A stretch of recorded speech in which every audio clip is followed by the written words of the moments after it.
What's up, hobby friends? My name is Casey and welcome to another miniature rescue. This time, myself and Brent from Goblin Hobbies rescue a huge Imperial Guard army, and we try and do it in a realistic amount of time.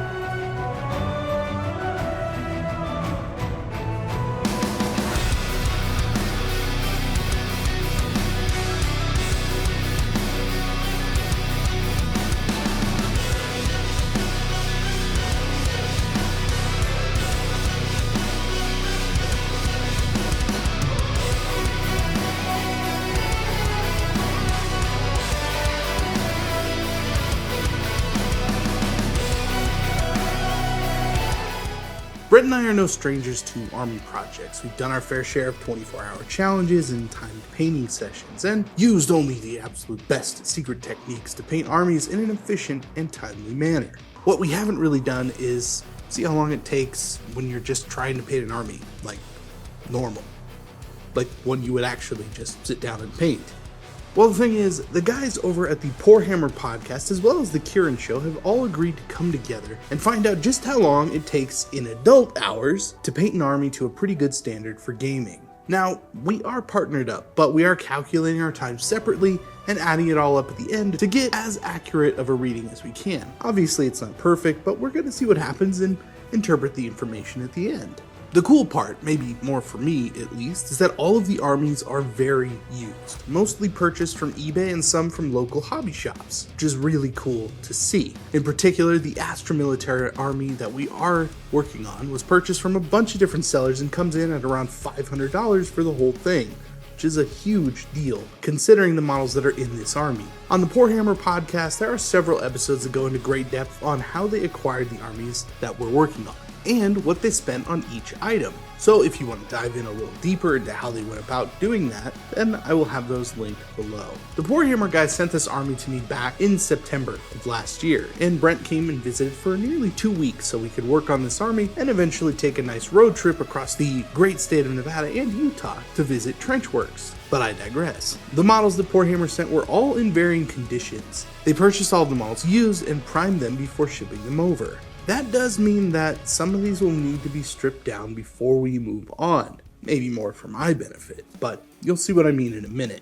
Most of them actually look pretty great, and I'm really not too worried about what other paint is under this new primer. The details look pretty crisp, and I'm not seeing too many mold lines across the army, which is pretty lucky. They are there in some places, but it could be a lot worse. So before we get moving on this project, let's talk about the goals.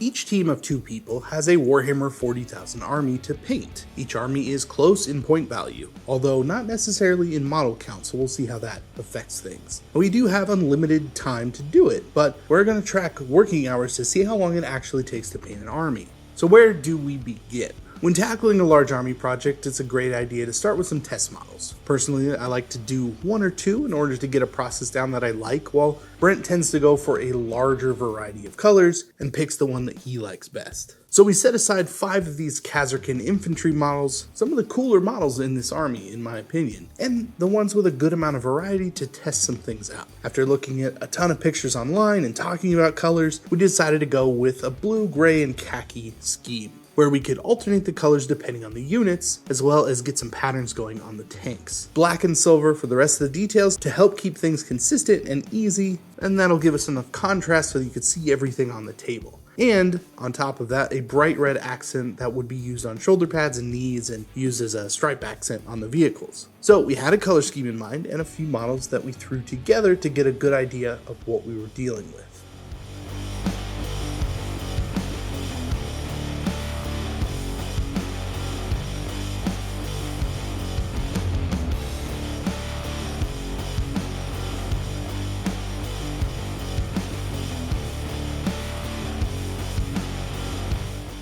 From here, we split the army into categories for each of us to tackle.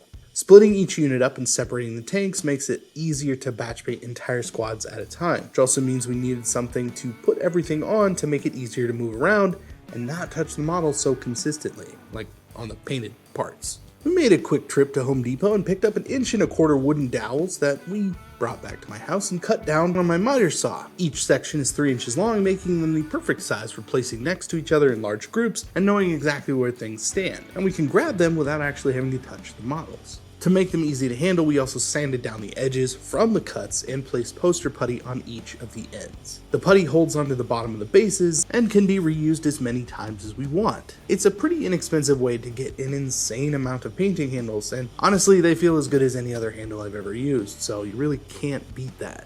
Just look how well it holds a 32mm base too. It's almost an exact perfect size. Okay, so we have everything mounted and separated and primed and ready to go.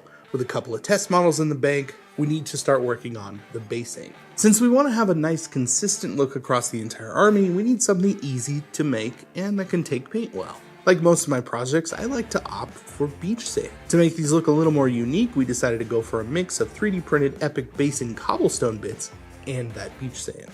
The models are already all glued down, so we use an old disposable brush and some thinned down PVA to spread over the bases. Some of the cobblestones get placed randomly, just a few pieces really, and then the whole thing is dipped into a bucket of beach sand. This particular beach sand has a fantastic variety of rock sizes, so it brings a good mix of texture and filler. And with the cobblestones filling out quite a lot of the bases, it doesn't take much to get a nice full looking base. Color and finish will be something that we end up struggling with until the very end, but for now, the bases are taken care of.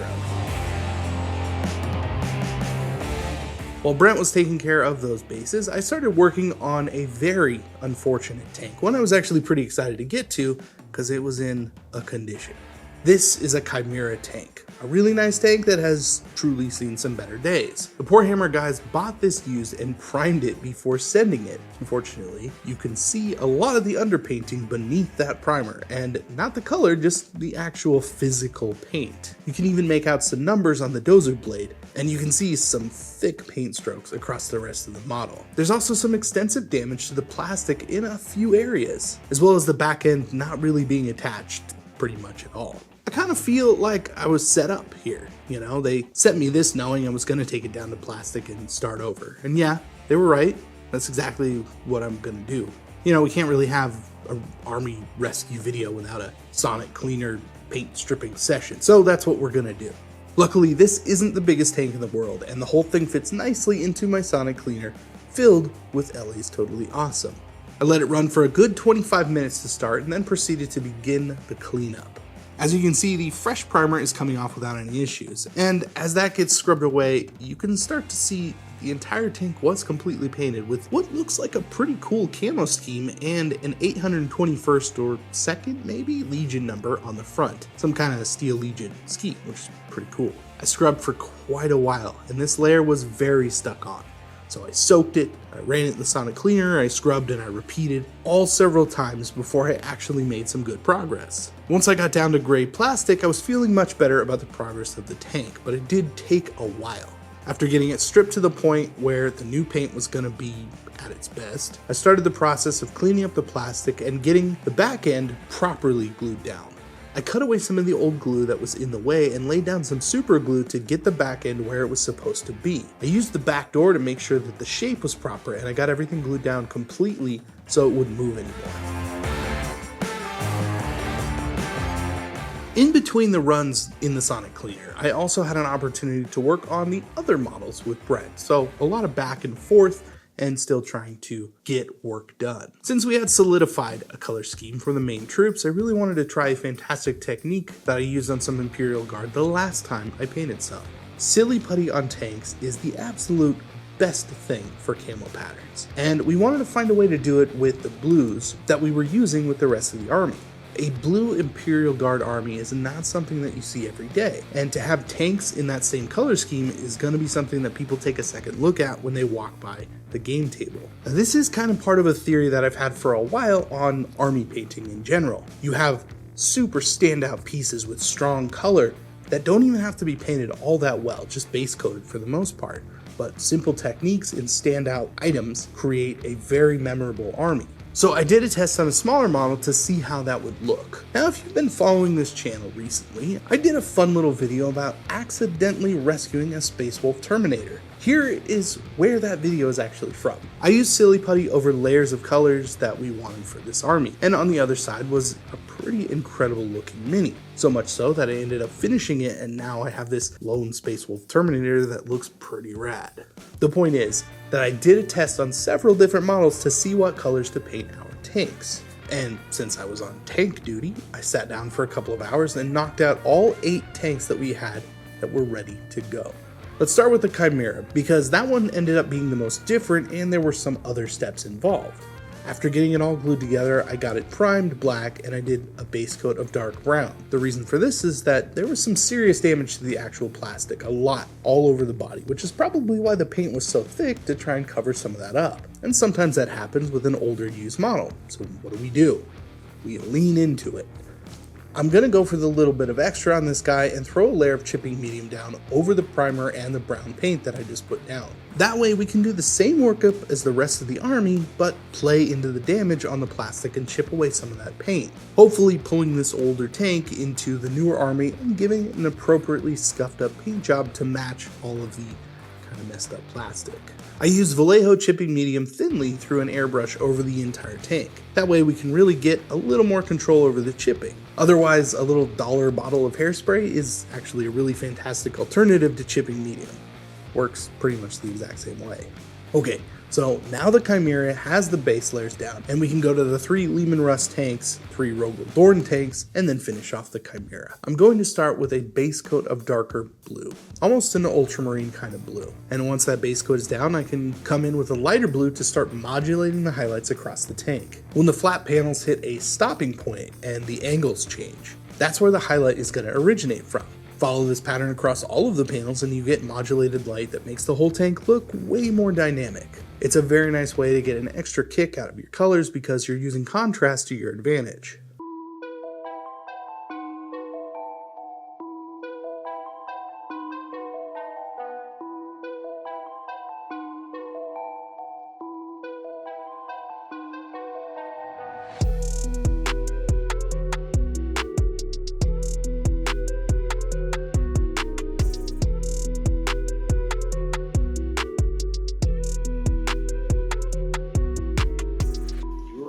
Wrong.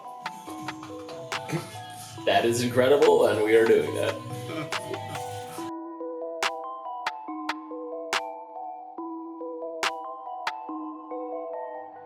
After that goes down and dries, I'll start the Silly Putty layers. Using large strips, I want to get at least 3 across each of the tanks.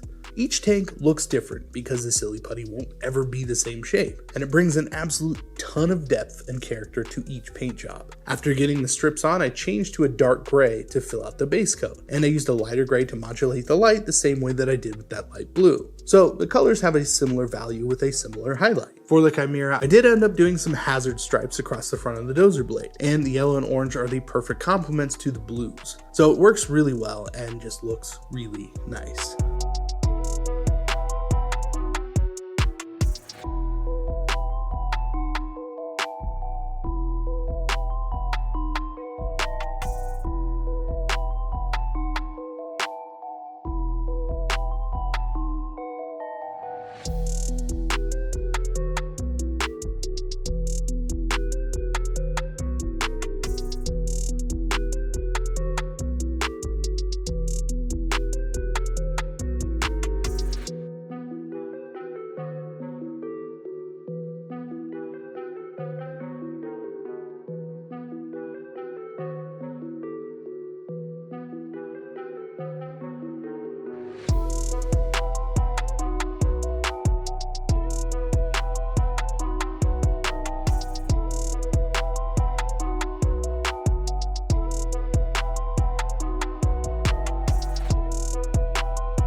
After getting a ton of progress done on the tanks, we noticed that the 2 Lehman Russ tanks with guys popping out of the top were a little too similar. Mainly the guys. They were the same sculpt, and we just couldn't have that. It just doesn't look right when they're sat on the table next to each other. So I grabbed out my little bag of Astra Militarum bits and found a sweet head and chainsword to convert this guy into something else. Just different enough that it looks, it's different, it's nice. Still poking through the top of the tank, shouting orders, but a different pose and head makes a huge difference. I used some poster putty on the parts to get the pose, and then I glued all the parts to the model. Now, there are more details to go, but we need to backtrack a little and get caught up with some of these smaller models in the army. And then we can go into detail about detail. And while I won't be going too heavily into steps for these, and the reason for that is that Brent also made a video about this army, and I can't put everything in this one. So go check out that video on his channel to see the rest of the way that this army came together, and in a different way. Here's basically what we did for them. The smaller models all got airbrush coats of the same blues that we use for the tanks. We decided that we were going to do the armor and come back in with brushes and cut in the uniforms. At the end of the day, the armor looks more impressive and the leather clothes don't need to be anything special. After getting all of the smaller models done, we sat together for a few hours, going assembly line on all of them. I did the black and the metallics, and Brent took care of all of the leathers. This is probably the most tedious part of any army project, and it's gonna take a ton of time. If you can do this with a friend, then it's gonna go much faster. Brent will be spending quite a bit more time talking about these models in his own video. I will have that and the videos from the Poorhammer Podcast and the Kieran Show all linked down below. So be sure to check out how this entire project came together. It was a pretty massive undertaking, and it's been several months in the making.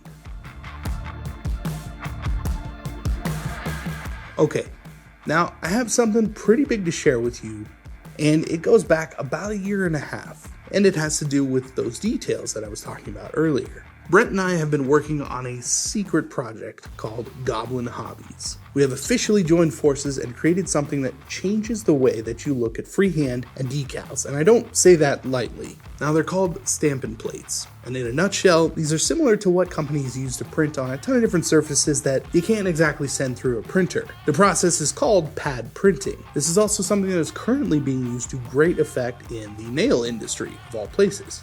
Not only have we started the company Goblin Hobbies, which will sell miniatures, but we have a massive wave of custom designed stamping plates. Now, I've been using these on my models on camera for more than a year now, and I'm sure that you've actually seen the outcome and maybe even commented on it as well. I've gotten quite a lot of comments about these. Now, this is the first time that we're talking about it and showing the process. So let me walk you through it and show you exactly how it works and why it's so good.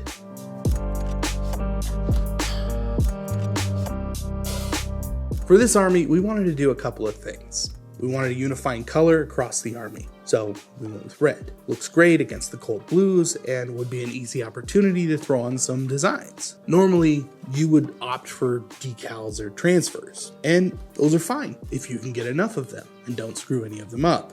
In this case, we are going to use the Goblin Hobbies stamping plates to take real paint and put that paint onto our models in an accurate and replicable way. Let's go through the steps that we take to get there, and I will show you how I applied them to this army.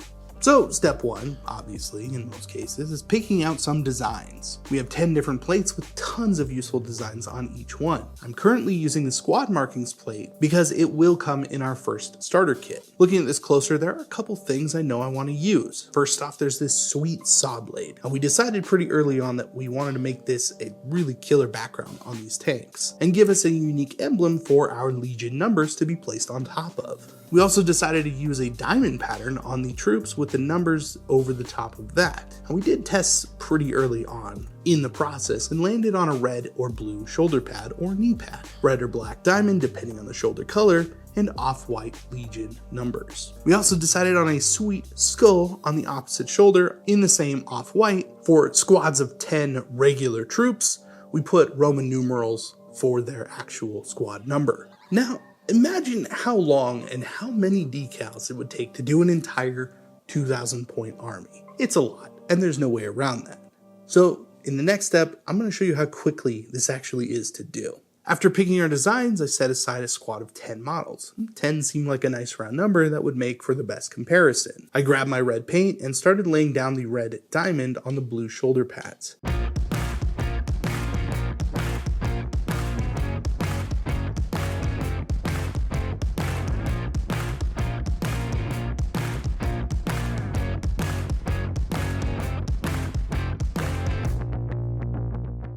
10 models in under 15 minutes. Honestly, we feel like this is a game changer in terms of getting your squad's table ready and making them look even better than they already do. And here's how this process works. When you put the paint onto the design, you want it to fill an etched design on the metal plate. You use a plastic card to scrape the excess away, leaving paint in that etched recess, giving you your design. The cool part happens when you use a silicone stamper to pick up the design. In this case, I'm using a small double-ended stamper with 2 different sized ends, one smaller and one kind of medium-sized. The paint gets lifted onto the stamper, and then you look through the end of the transparent stamper, line it up with the shoulder pad, and press down. And that's kind of all there is to it. It's honestly not a hugely difficult thing to do, and because it's real paint, it blends in with the models as if you had painted it. But it's crisp and clear, a lot like a decal. Now, it's not a decal, so it looks hand-painted. It's not perfect either, which adds to that kind of imperfect hand-painted look. Let me show you a couple more examples. On the tanks, we went with that saw blade background and numbers over the top of that. I taped off the fronts of the tanks and sprayed some red. I gave them a nice little pattern on the front that stands off from the rest of the tank, and brings them into the army with that little use of red. I used the saw blade design and some black paint and got that transferred onto the side of the tank. From there, I grabbed the off-white and placed the legion numbers right in the middle. Since the stampers are clear, you can see exactly where you're putting down your designs, making it really easy to line things up and get them the way that you want. I could spend a ton more time talking about these stamps, and there will be plenty of time for that later. For now, visit goblinhobbies.com, sign up for our mailing list, and get notified as to when these go live. We aren't doing any crowdfunding, we're just gonna talk about them and launch them. We're also giving away some STL files of our first set of Goblin minis when you sign up. The website has more information as well as tutorials that you can check out to see how it works in much more detail. For this army, the stamps really did the trick. We got them to a pretty good tabletop standard with nice colors, some good base coats, and minor details. But adding the stamps really kicked these up a tier and made them even more impressive. The really cool thing is, it's paint, so you can paint over it and not have to worry about it. You can come in with the base coat and chip away at it. You could even use our stamps as a jumping off point for actual freehand. Get the hard stuff out of the way quickly and refine with your brush, or combine designs to get the shapes that you want. The point is, you won't spend a bunch of time with decals trying to get them to stick to your model and blend in properly. When we started talking to the Poorhammer guys and said yes to this project, we knew it was the perfect opportunity to blow some minds, knowing that using the stamps would make them do a double take when they saw them, and they definitely did. But yeah, the tanks turned out pretty well, and one of the things... I would say so. Yeah, thanks. Thanks. But one of the things that really helps, I think, are the sort of freehand designs on there, where we've got squad markings and company markings and all that kind of stuff, and like a little bit of flair and drawings. It's insane in person. Like, I like it too. Thank you. It is so nuts how good it looks in person. Yeah, well, we get another one going for you here. The end result that we got, looking at it in person, was really it's nice. So much better than a decal. Yeah. Like next to our vehicle that just uses like a GW decal, it's so much more in character with the paint job, if that makes sense. Yep. Like it blends correctly for an in-universe paint job. Well, it is paint that you're putting down. You are stamping paint onto the miniatures, and so you don't have the problems of the decal lying flat. You don't have problems of seeing the plastic backer of the decal, kind of shining through things. It's its own skill set. There's a little bit of a trick to picking up the design correctly every time and putting it exactly where you want it. But it is a new tool that we have, and we had a lot of fun using it on this army.